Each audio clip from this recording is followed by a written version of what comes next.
حضرت مولانا مفتی انوار نظامی صاحب، محترم جناب ابو طلحہ صاحب، اس آن لائن یوم القرآن کے جلسے کو سننے والے تمام معزز حاضرین اکرام، بزرگان ملت، میری عزتدار ماں اور بہنوں، میرے غیور نوجوانوں، مجلس اتحاد المسلمین کی جانب سے مرحوم قائد فخر ملت عبدالواحد اویسی رحمۃ اللہ علیہ کے زمانے سے ان کے قیادت میں مجلس اتحاد المسلمین نے جلسہ یوم القرآن کا آغاز کیا، اور الحمدللہ پچھلے 65 سال سے زیادہ عرصے سے ان جلسہ یوم القرآن کا انعقاد کامیابی کے ساتھ سرزمین حیدرآباد پر اس کا انعقاد عمل میں لایا جا رہا ہے، کیونکہ ہمارے ملک میں، وطن عزیز میں کورونا اور کووڈ کی وبا کی وجہ سے عوامی اجتماعات کو حکومت کی طرف سے اور کورٹ کے آرڈرز ہیں، اس لیے عوامی اجتماعات، عوامی جلسوں کو معطل کر دیا گیا ہے۔ اسی لیے مجلس اتحاد المسلمین کے یوم القرآن کے جلسے آن لائن کے ذریعے منعقد کیے جا رہے ہیں۔ ہم اللہ سبحانہ و تعالیٰ سے دعا کرتے ہیں کہ اللہ سبحانہ و تعالیٰ ہمارے وطن عزیز میں اللہ ہم تمام کو اس وبا سے، اس پلیگ سے اللہ ہم کو چھٹکارا دلائے۔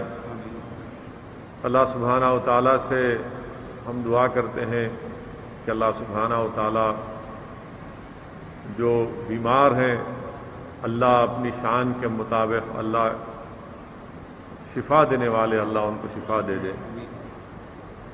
جن حضرات نے، جن خاندانوں نے، جن بیٹوں نے، جن ماؤں نے، جن بیویوں نے اپنے شوہر کو، اپنی ماں کو، اپنے باپ کو، اپنے بھائی، اپنی بہن کو کھویا ہے، اللہ سبحانہ و تعالیٰ ان تمام کو صبر جمیل عطا فرمائے۔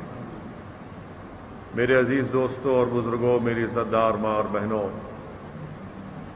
بڑے ہی کٹھن حالات سے آپ اور ہم گزر رہے ہیں، اور شاید ہی میں اپنے طور سے یہ بات کہہ سکتا ہوں کہ میں نے اپنی زندگی میں، جو مختصر سی میری زندگی ہے، میں نے کبھی بھی اپنی اس مختصر سی زندگی میں ایسا کٹھن مرحلہ نہیں دیکھا۔ ایک ایسا لگتا ہے کہ ایک امتحان کا وقت ہے، اور بعض وقت ایسا محسوس ہوتا ہے لوگوں کی تکلیف، لوگوں کی موت کی خبریں سن کر، کہ کبھی کبھی ایسا محسوس ہوتا ہے کہ ہم بے بس ہو چکے ہیں۔ یقیناً ہم انسان ہیں، اللہ زمین و آسمان کا خالق ہے، اور اللہ کی مخلوق ہم ہیں، ہم یقیناً اللہ کے آگے بے بس ہیں۔ اور ایسے وقت میں ہمارا ایمان ہم سے پکار کر کہتا ہے کہ اپنے رشتے بندگی کو اللہ سے اور مضبوط کرو۔ اور ایسے وقت میں جہاں پر ہمارے لوگ، ہمارے دوست، ہمارے احباب، ہمارے رشتہ دار، پورے وطن کے لوگ طبی سہولتوں سے محروم ہیں، اسپتال میں آکسیجن کا بیڈ نہیں ملتا ہے، اگر مل بھی جاتا ہے تو وینٹیلیٹر کا بیڈ نہیں ملتا، اور اگر وینٹیلیٹر کا بیڈ مل بھی جاتا ہے خوش قسمتی سے، تو ان کو ریمیڈیسور، ٹوسلیمیزاب، بیریٹینب، یہ دوائیں ان کو نہیں ملتی ہیں، اور اگر ان کا انتقال ہو جاتا ہے تو ان کو قبرستان میں جگہ نہیں ملتی ہے، شمشان میں ان کی لاش کو جلانے کے لیے جگہ نہیں ملتی ہے۔ میرے عزیز دوستوں اور بزرگوں، بڑا ہی برا حال ہمارے وطن عزیز کا ہو رہا ہے۔ میں یہ جو کچھ آپ سے گفتگو کر رہا ہوں، یہ میری دل کی تڑپ، میری دل کی تکلیف میں اپنی زبان پر لانے کی کوشش کر رہا ہوں کہ ایسے نظارے ہم دیکھتے ہیں، لوگوں کی تکالیف کو سنتے ہیں، اور کہیں پر بھی میں بڑی ذمہ داری کے ساتھ یہ بات کہتا آ رہا ہوں، پہلی مرتبہ نہیں کہہ رہا ہوں، میں پھر سے کہہ رہا ہوں کہ یہ تمام تباہی اور بربادی اور موت، یہ آہیں، یہ جو ہماری بہنیں بیوہ ہو رہی ہیں، جو ہمارے بچے اپنے ماں باپ سے محروم ہو رہے ہیں، جو اسپتال میں آکسیجن کے لیے تڑپ رہے ہیں، اس کی پوری ذمہ داری مرکزی حکومت جناب نریندر مودی کی حکومت پر عائد ہوتی ہے۔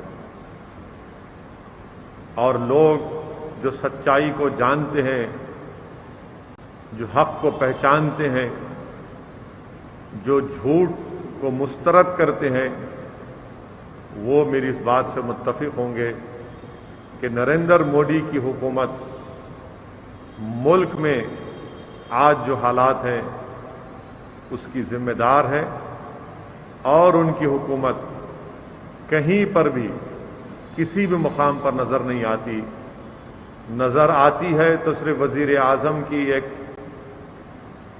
ویڈیو کانفرنسنگ کے کانفرنس لی جا رہی ہے آکسیجن کی سپلائی کے لیے۔ ان کی حکومت اگر کہیں نظر آتی وزیر اعظم کی، تو ان کے ان منسٹروں کی میٹنگ میں کے ذریعے نظر آتی ہے، جہاں پر ایک منسٹر، 2 منسٹر، 3 منسٹر بیٹھ کر میٹنگ کرتے ہیں کہ کیسے میڈیا میں، خاص طور سے سوشل میڈیا میں، جو حکومت کی کمزوریوں کو، نریندر مودی حکومت کی ناکامیوں کو دکھا رہا ہے، اس نریٹو کو کیسا کنٹرول کیا جائے۔ میرے عزیز دوستوں اور بزرگوں، میں آپ سے یہ گزارش کر رہا ہوں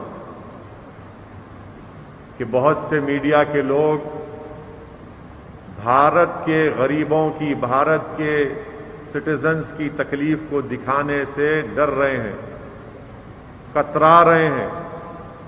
نریندر مودی پر تنقید اگر آپ کر دیں گے تو یہ ہمارے ٹی وی کے جو بڑے بڑے مشہور اینکر ہیں، ان کو ایسا لگتا ہے کہ وزیر اعظم پر تنقید کرنا کسی بھی شخص کا ایک جمہوری حق ہے، اور جب یہ حکومت اپنی دستوری ذمہ داریوں سے اپنے آپ کو سبکدوش کر چکی ہے، ایسے وقت میں تو اس حکومت سے سوال کرنا کہ آپ کہاں ہیں جب لوگ ملک کی دارالحکومت میں آکسیجن کے لیے تڑپ رہے ہیں۔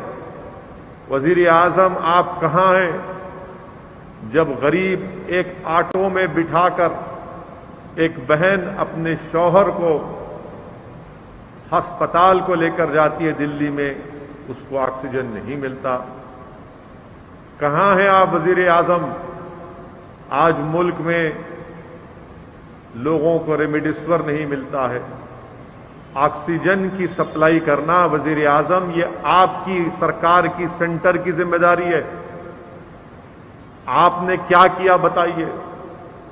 آج سپریم کورٹ کو، دلی ہائی کورٹ کو، مرکزی حکومت کو، نریندر مودی کی سرکار کو کہنا پڑ رہا ہے کہ کنٹیمپٹ ایشو کر دیں گے اگر آپ دلی میں جو آکسیجن کی ضرورت ہے اس کو مہیا نہیں کریں گے۔ سپریم کورٹ بھی یہ کہہ رہا ہے۔ آپ بتائیے میرے عزیز دوستوں اور بزرگوں، یہ تکلیف اور کرب کے ماحول میں ہمارا ملک گزر رہا ہے۔ میں یہ بات شروعات میں اس لیے کہنا ضروری سمجھتا ہوں کیونکہ بحیثیت ایک عوامی نمائندے کے میری یہ ذمہ داری بنتی ہے کہ میں عوام کی تکلیف کو اس